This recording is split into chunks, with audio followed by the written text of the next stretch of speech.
La Voz del Perú. Soy el doctor Elmer Huerta. Muchísimas gracias por dejarme que los y las acompañe en estas tardes de pandemia. Estamos a jueves 14 de enero del año 2021, el segundo año de la pandemia. El doctor Percy Minaya, médico epidemiólogo, consultor en epidemiología, está con nosotros, ex viceministro de Salud. Y vamos a hablar sobre los criterios que se emplean para decidir qué zonas de una región determinada merecen más acción, merecen más atención en la lucha contra la pandemia.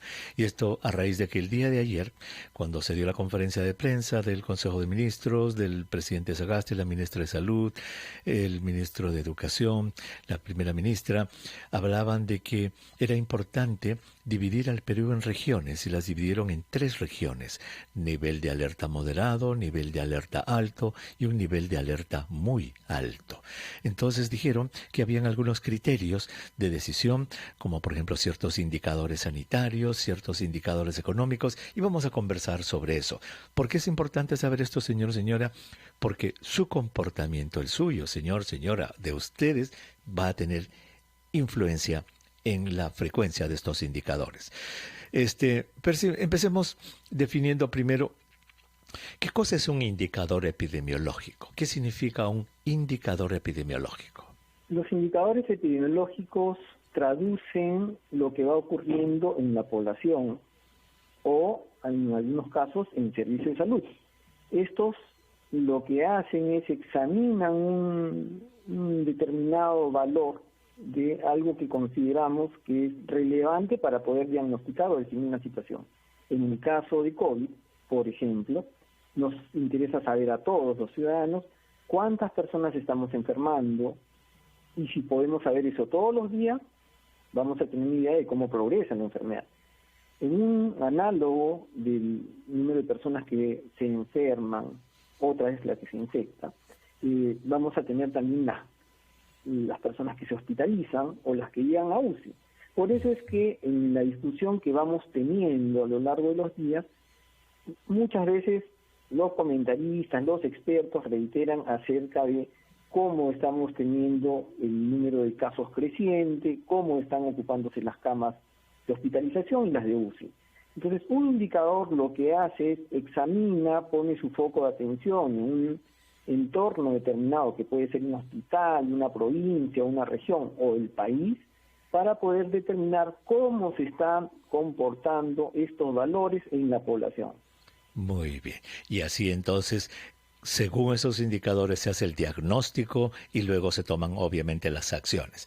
Es como cuando uno tiene un paciente, ¿verdad? En la medicina tiene un paciente que está enfermo, entonces uno toma indicadores, le llamamos las funciones vitales. Uno le toma la presión, uno le toma la temperatura, uno le toma el examen general y ve si está hinchado por aquí o por allá, y en base a eso es que se hace el diagnóstico del paciente y luego viene el tratamiento.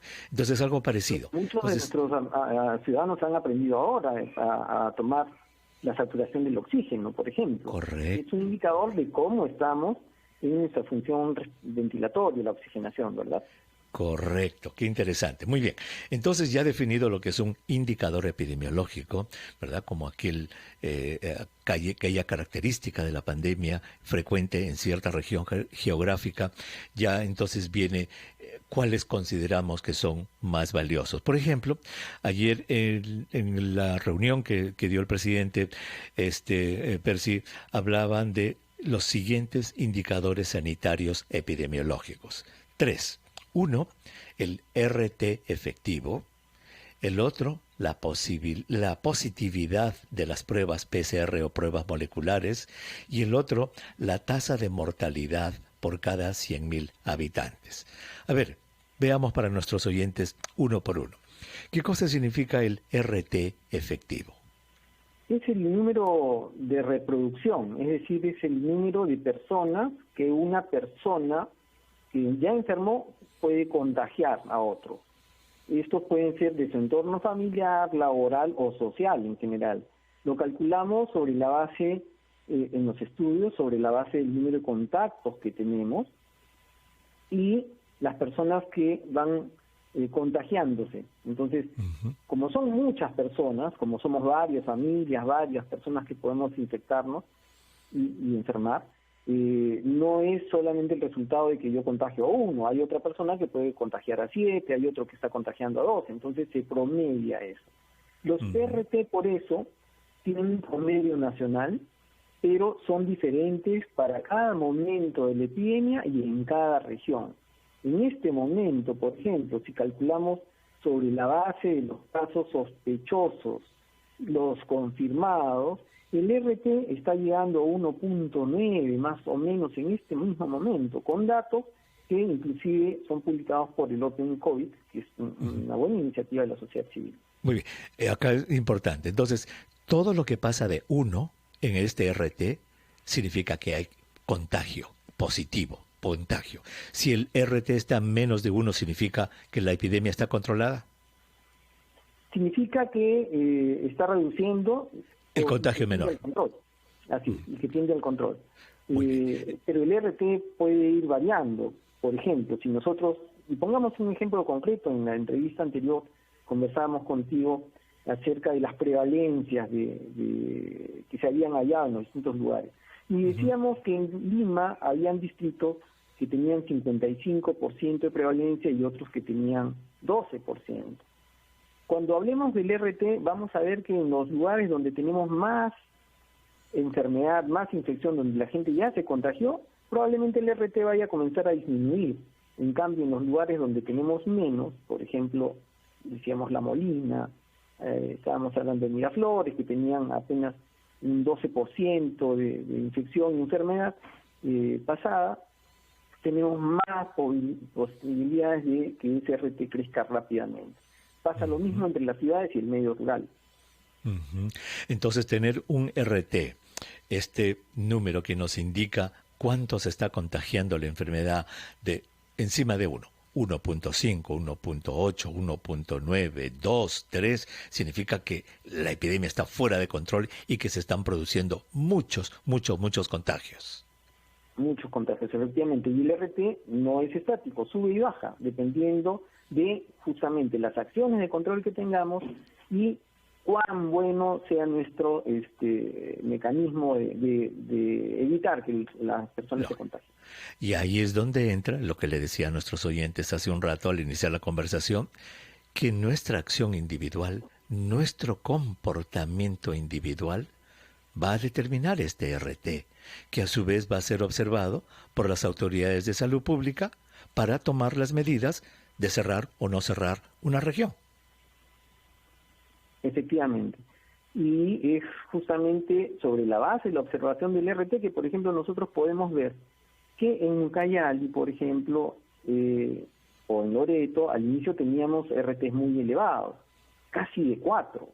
Es decir, cada persona que se infectaba en Loreto, en San Martín, en Ucayali, que fueron zonas muy atacadas al inicio de la pandemia, llega a tener ahora prácticamente 0.4, 0.3, es decir, hay transmisión, pero es lenta. Están contagiándose muy pocas personas. Mientras que uno puede observar situaciones como la que ocurren en Piura en este momento, o en Lambayeque, que hacia hacia finales de diciembre, estaban alrededor de 0.5, 0.6 y parecía la situación más o menos controlada, y de pronto comienzan un camino ascendente que lo sitúa en 2 el día de hoy, por ejemplo. Esa pendiente, ese drástico cambio significa que salió de control. Salió de control. Muy bien. Entonces, hemos definido el primer término que se ha tomado en cuenta el día de ayer en la conferencia de prensa, el RT efectivo, que es el ritmo de contagio. Todo que está por encima de 1, ritmo de contagio alto. Si está en 1.8, 2, 3, 4, recontra descontrolado. Todo lo que está menos de 1, el RT, significa que está controlado.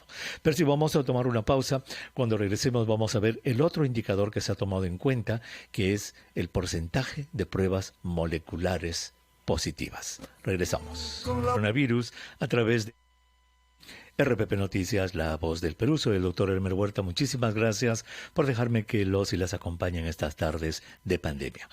Jueves 14 de enero estamos conversando con el doctor Percy Minaya, ex viceministro de Salud. Él es médico epidemiólogo, consultor en epidemiología, y estamos conversando sobre los criterios que usan las autoridades de salud pública, señora, para tomar determinaciones con respecto a la pandemia.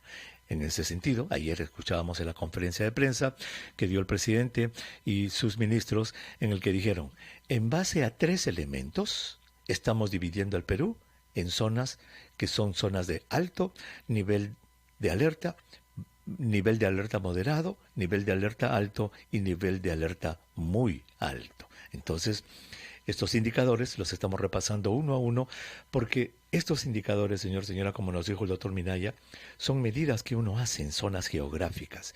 Pero estas medidas, por ejemplo, ya hemos hablado del RT, que es el ritmo de contagio. ¿A cuántas personas contagia una persona?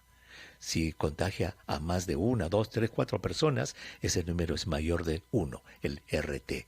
Entonces nos ha dicho que en cierto momento partes de nuestro Perú, ciertas regiones del Perú, tenían un RT de 4, de 3, altísimo contagio. Lo ideal es tener menos de 1, 0.5, 0.6, 0.4. Significa que está controladito. ¿Y de qué depende el RT? Pues de cómo nos comportamos, porque si no nos comportamos bien, en el sentido de cuidarnos, pues vamos a favorecer los contagios y estos contagios van a aumentar el RT, y al ver que el RT está alto, las autoridades van a decir, no, esta región la cerramos. Pero si vamos al segundo elemento que tomaron en cuenta las autoridades para que nuestro Perú se divida en las regiones de riesgo, es la positividad de la prueba molecular PCR. ¿Cómo se interpreta esto? ¿Por qué es importante? Antes de poder describir eso, creo que hay que precisar que el país ha venido haciendo un esfuerzo importante para pasar del uso de las pruebas rápidas serológicas, que en su momento erradamente se utilizaron para diagnosticar una condición clínica, cosa que era incorrecta porque en realidad se usa para poder determinar la prevalencia, es decir, saber quién ya tuvo la enfermedad. Para las condiciones agudas ahora utilizamos las pruebas moleculares y las antigénicas. Las moleculares tienen muchísima mayor sensibilidad, tienen más precisión también en esto, y el país al inicio tenía un solo laboratorio, 2 laboratorios en realidad que tenían la capacidad para hacer las pruebas relacionadas a COVID. Hoy día tiene 80, hay que saberlo. Entonces existe la posibilidad de que más de nosotros tengamos acceso a la prueba. Si remontáramos la situación, las cifras más elevadas de positividad se dieron a mediados del mes de mayo, cuando teníamos cerca de 45% de todas las pruebas que se tomaban resultaban positivas. ¿Y cuántas se tomaban en ese tiempo? Apenas unas 4.000. Hoy día, después de transcurridos varias semanas, tenemos un promedio de pruebas de casi 13.500 a 17.000, variando en algunos pocos días. No son suficientes, deberíamos estar tomando más. Mientras más pruebas tomemos, va a ser más fácil identificar el virus. Pero esa positividad que en su momento decía era 45% y comenzó a decrecer hasta llegar a finales del mes de noviembre a ser casi 4%, ha vuelto a repuntar. Y el día de hoy situamos esa positividad en 17% en el promedio nacional. Entonces, fíjese usted cómo ha subido. Ahora, déjeme decir un detalle más. Esto también es diferente de acuerdo a las regiones y expresa la forma como, tomando pruebas, vamos a tener capacidad de hallar el virus en las personas. Hay regiones donde la tasa de positividad es altísima y eso que no toman suficientes pruebas. Ejemplo, Pasco, 49% de positividad, y ahí viene el otro concepto, pero toma 0.76 muestras por cada 1.000 habitantes. Es decir, menos de una persona por cada 1.000 está siendo muestreada y sin embargo tienen 49% de positividad. Son 2 elementos centrales, por eso es que hay que hacer más pruebas y poder obviamente hacer acciones de control para que esto no resulte en grandes proporciones, ¿no? Muy bien, qué interesante. Entonces, el porcentaje de pruebas PCR positivas lo que nos va a indicar es el número de personas que están llevando el virus en sus vías respiratorias. Y por lo tanto son personas activamente enfermas y son personas que activamente están contagiando. Y cuanto más alto es el número, este porcentaje de pruebas PCR, indica que esa región, Percy, está recontra caliente porque está lleno de personas que acarrean el virus en sus vías respiratorias. Efectivamente, y es mucho más práctico que nosotros, cuando tengamos que estudiar una situación donde hay un brote, una condición desconocida, que de pronto la gente comienza a enfermar, y estamos sospechando que sea el COVID, de una vez tomamos las muestras biomoleculares o las muestras antigénicas y vamos a tener un resultado de certeza. La positividad nos va a decir qué número, qué proporción de todos se enfermaron. Y el dato relacionado a la población nos va a decir si estamos haciendo un buen trabajo, si estamos haciendo un suficiente y un trabajo, porque mientras más muestras tomemos en la población, quiere decir que las autoridades se están preocupando porque cada uno tenga acceso a la prueba. Eso no sucede en todas las regiones en este momento. Pero aquí hay un elemento importantísimo, pero y lo has mencionado. ¿De qué vale hacer pruebas moleculares y decirle a una persona, mire, está positivo? Para empezar, de repente, el resultado se lo dan en 5, 6, 7 días que ya perdió valor. 1. Y segundo, le sale positivo y la persona, nadie lo educó, nadie le dijo que tenía que aislarse y la persona contagia a diestra y siniestra. Entonces, el hacer una prueba molecular debería estar acompañada de un programa de salud pública, de la identificación de ese caso, del aislamiento de ese caso y buscar a los contactos. Efectivamente, y por eso es que hemos asistido también recientemente al cambio de normativas que tiene el Ministerio de Salud, no solamente para poder identificar, sino para poder intervenir. Claro, una cosa es la norma y otra cosa es lo que tengamos que hacer. Hay muchas dificultades en medio, pero tenemos que desplegar las estrategias suficientes porque es en el primer nivel de atención y en la estrategia comunicacional, lo que usted hace todos los días, doctor Huerta.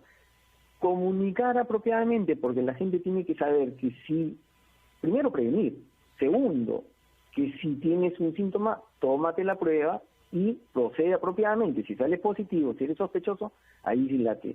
Pero si tienes dificultad respiratoria, si tienes dolor torácico creciente, fiebre que no se va, acude al servicio de salud de inmediato porque tienes una enfermedad que se está complicando y hay que saber reconocerla.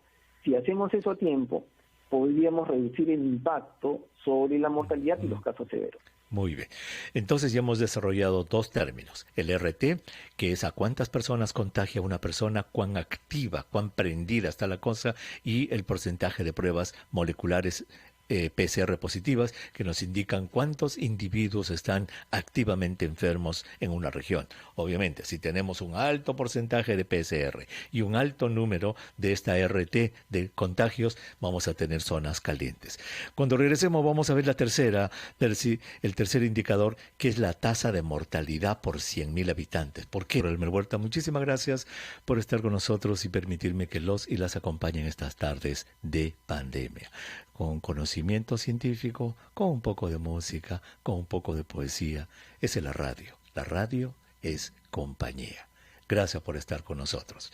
Si usted recién se une a nuestra transmisión, estamos conversando con el doctor Percy Minaya. Él es médico epidemiólogo, ex viceministro de Salud, ahora consultor en epidemiología, sobre lo que son criterios epidemiológicos para clasificar a las regiones geográficas, ahora en pandemia, en zonas de alto riesgo, mediano riesgo, y de determinar las políticas de salud que se van a hacer en esas zonas, ¿verdad? Y hemos escuchado ayer cómo en ciertas zonas del Perú va a haber toque de queda más temprano, en otras más tarde, cómo los aforos de los restaurantes, etcétera, aumentan, disminuyen. Todo esto se toma en base a datos epidemiológicos, y eso es lo que estamos revisando con él. Ya hemos revisado 2. Hemos revisado lo que significa el RT, es decir, la velocidad de contagio. ¿Cuántas personas puede una persona contagiar? Debe ser menos de 1. Cuando es más de 1, significa que el contagio es activo. Y hemos revisado lo que es el porcentaje de pruebas PCR positivas en la comunidad. Un alto porcentaje nos indica que hay mucha gente infectada, llena de virus en su nariz y en sus vías respiratorias. Y fíjese, señora, señor, cómo estos dos elementos dependen de nuestro comportamiento. Cuanto menos nos cuidemos, más alto va a ser el RT en nuestra región. Cuanto menos nos cuidemos, más alto va a ser, obviamente, el porcentaje de PCR positivas. Pero sí, el tercer elemento que se tomó en cuenta ayer es la tasa de mortalidad por 100.000 habitantes. ¿Por qué es importante este elemento? La tasa de mortalidad nos da una idea que permite homogeneizar en principio, ¿no? Porque todas las poblaciones son de un tamaño diferente, es diferente Lima y sus distritos grandes y populosos como San Juan de Lurigancho, por ejemplo, que es un distrito más pequeñito, pero que puede tener igualmente impacto con la mortalidad, como puede ser el distrito de la provincia de Ambo, el distrito de Huácar en Huánuco. Entonces hay diferencias en los tamaños poblacionales.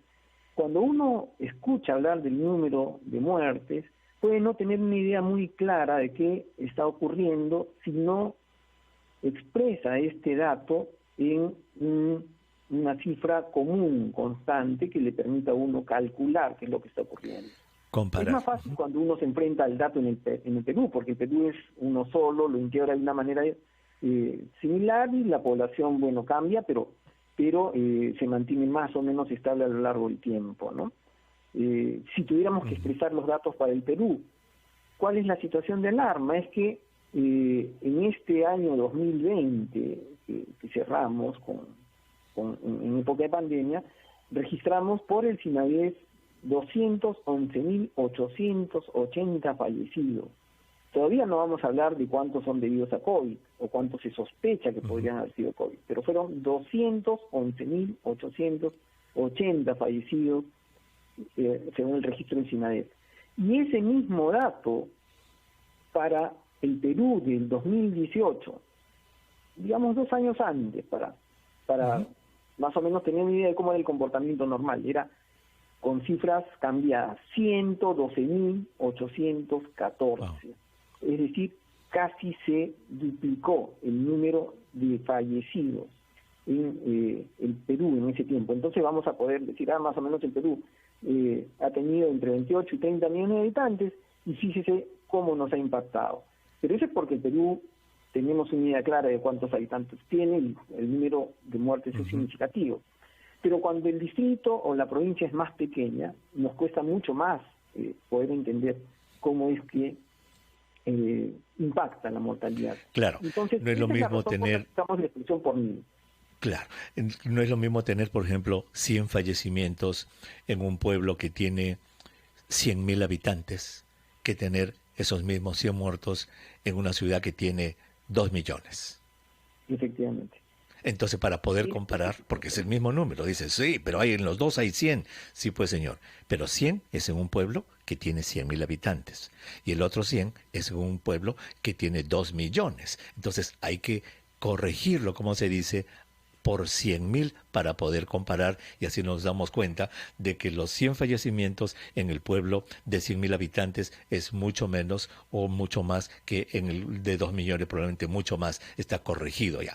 Entonces, tomando estos tres elementos, el RT efectivo, la positividad de la prueba PCR y la tasa de mortalidad por 100.000, esos tres elementos han permitido de que se clasifique al Perú, ¿cierto? En estos niveles de alerta moderado, nivel de alerta alto y el nivel de alerta muy alto.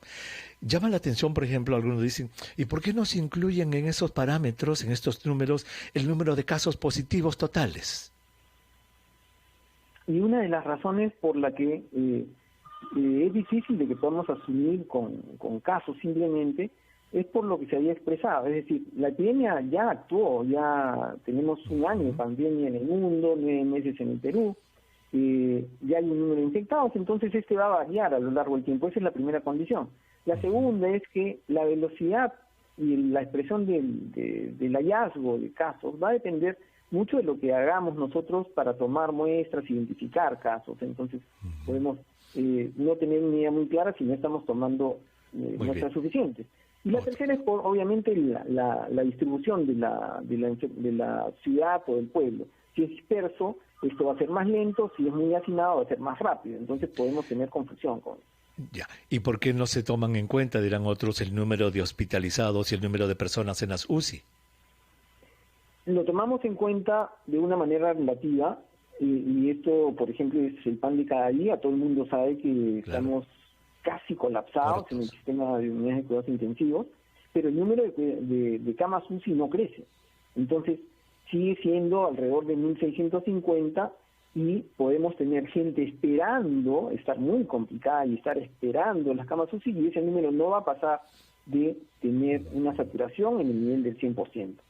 Entonces, nos es muy difícil interpretar con eso. Sin embargo, cuando crece ese número, que no debería estar tan alto, nos llama como una señal de alerta. Los indicadores poblacionales, sin embargo, son los que nos indican la severidad de la crisis. Esa es la clave. Estos tres que hemos visto, señor, señora, el RT, esa velocidad de contagio, la positividad de la prueba PCR y esta tasa de mortalidad, son lo que el doctor acaba de decir. Son indicadores de la población en general, que son los que sirven para tomar las determinaciones. Percy, muchísimas gracias por ayudar a nuestros oyentes a plasmar estos conceptos tan importantes, porque ahora ya los podemos entender y al final estos tres van a depender de nuestro comportamiento, Percy.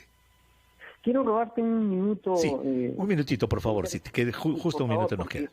Creo que es vital.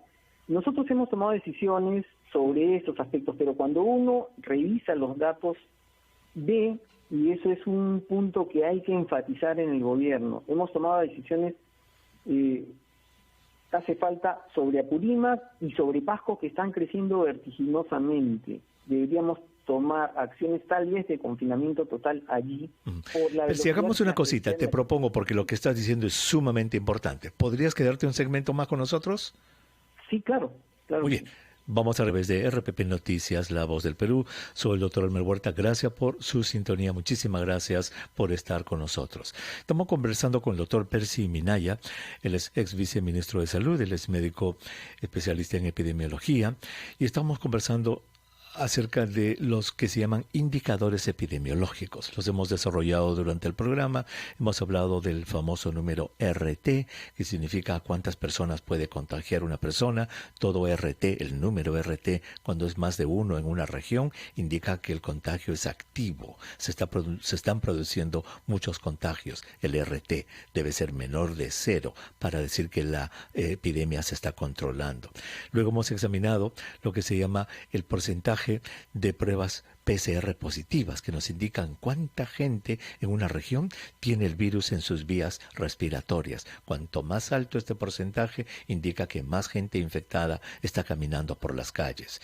Y la otra es la tasa de mortalidad, cuántas personas están falleciendo por la enfermedad por cada 100.000 habitantes en una región.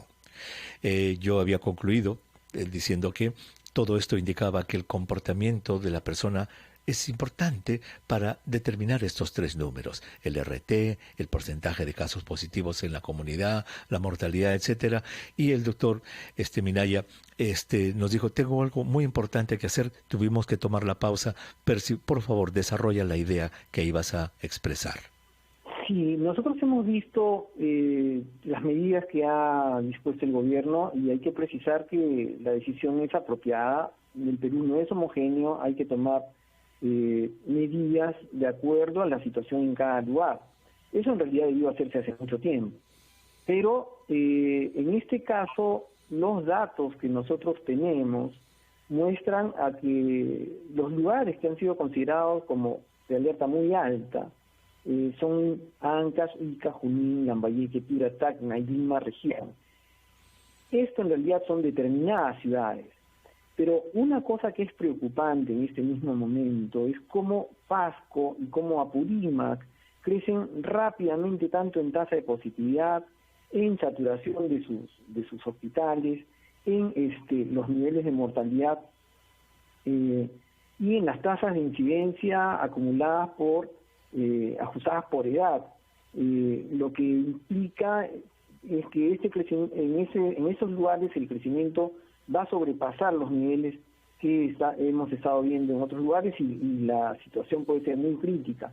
Una recomendación a nuestras autoridades, y aquí donde dice el canal, es que tengan que considerarse condiciones especiales para este grupo de regiones o de ciudades que están teniendo una situación crítica y que van a necesitar un soporte mucho mayor.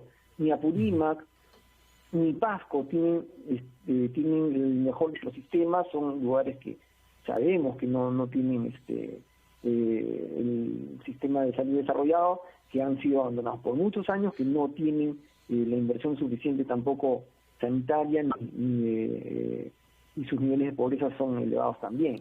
Entonces, ojo con eso, es muy importante que podamos tener movilización especial desde el nivel central para apoyar estos lugares. A ver, lo que nos estás diciendo entonces es que hay 3 regiones, Huánuco, Pasco y Apurímac, en las cuales estos números que hemos revisado indican de que la cosa está muy caliente y que se va a poner muy caliente y de que en estos lugares no existen los recursos humanos ni los recursos de atención para enfrentar lo que se viene. Eso es lo que nos estás diciendo. Efectivamente, la velocidad de crecimiento es muy severa. Muy bien, entonces requiere, nos has dicho... Haberlo hablado hace unos días para poder dictaminar la decisión del gobierno, otra es ver cómo está evolucionando cada día, ¿no? Claro, entonces son Pasco, Huánuco y Apurímac. ¿Hay alguna otra zonas del Perú que muestren esa misma tendencia a tener estar calientes de esa manera? Una de las cosas que se está viendo es en Ancash, pero digamos la ciudad de Chimbote, en el Santa, es donde tenemos un crecimiento bastante grande, algunos distritos de Piura y Lambayeque. Pero digamos que allí todavía podemos darnos un poco de paciencia para examinar la situación, mientras que en esto vamos a necesitar ayuda especial. Inmediatamente. Entiendo. Ahora, aprovechando lo que tú dices, porque tú en realidad nos estás diciendo, hay zonas geográficas más pequeñas que son las que merecen, porque una de las críticas que se ha hecho a lo que se expuso ayer es que se hablan de regiones muy grandes, cuando deberían ser de ciudades más pequeñas, quizás de zonas geográficas más limitadas, en vez de decir, por ejemplo, de que esto está en la zona de Lima Metropolitana. Lima Metropolitana es gigante, es enorme, y debería quizás geográficamente restringirse mucho más esa zona geográfica. Claro, si dijéramos el número de casos positivos, no voy a hablar de proporciones de tasas, solamente casos positivos, porque no se me van a analizar estos datos. ¿Quién crece rápidamente? Caraballo ha triplicado el número de casos positivos y no eran pocos, están alrededor de 300 casos positivos. Puente Piedra, Ati, San Juan del Lurigancho, que nunca ha dejado de tener número de casos elevados. Lima, en el centro de Lima, la ciudad, tenemos casos que van creciendo rápidamente. Esa es la información que necesitamos con más detalle, es como poner una lupa, Percy. Porque si nos dicen Lima Metropolitana, ya la gente dice, Lima Metropolitana. Pero si ya ponemos la lupa y hablamos de lo que tú estás diciendo, Puente Piedra o Caraballo, etcétera, ya estamos poniendo el foco en zonas que están mucho más calientes dentro de la región geográfica más grande. Muy importante, Elmer, y quiero mencionar también que estas actividades tienen que llevar a que todas las instituciones hagamos nuestro esfuerzo para poder controlar la situación. Se necesita abrir el primer nivel, se necesita tener tecnologías tan simples como el oxímetro de pulso, mucha comunicación, y los mensajes tienen que ser tanto los preventivos como el reconocimiento de síntomas y signos de alarma. Y por supuesto que el enfoque preventivo, como recién tuve una conversación con los compañeros del INAVI, muy bien planteado, haciendo el seguimiento para que su población no sea expuesta, es población muy vulnerable, haciendo el mayor de los esfuerzos para que sus trabajadores se mantengan sin enfermedad y no se infecten estas poblaciones que han resultado tan vulnerables y que en otros lugares del mundo han tenido tan alto Claro, entonces ya ahí depende mucho ya de los jefes, el jefe de esa sección del INAVID, etcétera, que vele por sus trabajadores y que haga cumplir todo lo que se tiene que cumplir ya en su ámbito, digamos. ¿Verdad? Lo están haciendo. Muy bien. Percy, ahora sí, muchísimas gracias por haber estado con nosotros. Muy agradecido. Muchas gracias. Muy bien. El doctor Percy Minaya, ex viceministro de Salud y médico epidemiólogo, estuvo hablando, señora. Fíjese, cómo todos estos números, señora, todas estas cifras que a veces no entendemos, que quizás ayer usted escuchó cuando hablaban del RT, del PCR, porcentaje. Mire, tienen una importancia extraordinaria, pero fíjese cómo al final dependen de nuestro comportamiento. ¿Verdad? Lo que hemos dicho siempre en el programa, las dos esferas de control de la pandemia, la de las políticas públicas de salud, que se basan en estos números, y la del comportamiento individual del ciudadano. Entonces, la pregunta es, ¿estamos cada uno de nosotros haciendo lo posible para no contagiarnos? ¿Estamos haciendo todos y cada uno de nosotros todo lo posible para no aumentar el RT en la región, para no aumentar ese porcentaje de PCR positivas, para no aumentar esa tasa de mortalidad? Ese es el punto. Ese es el punto. Al final todos los caminos, dice, conducen a Roma. Al final todos los caminos conducen a que tenemos que cuidarnos mucho. Vamos a regresar con consulta.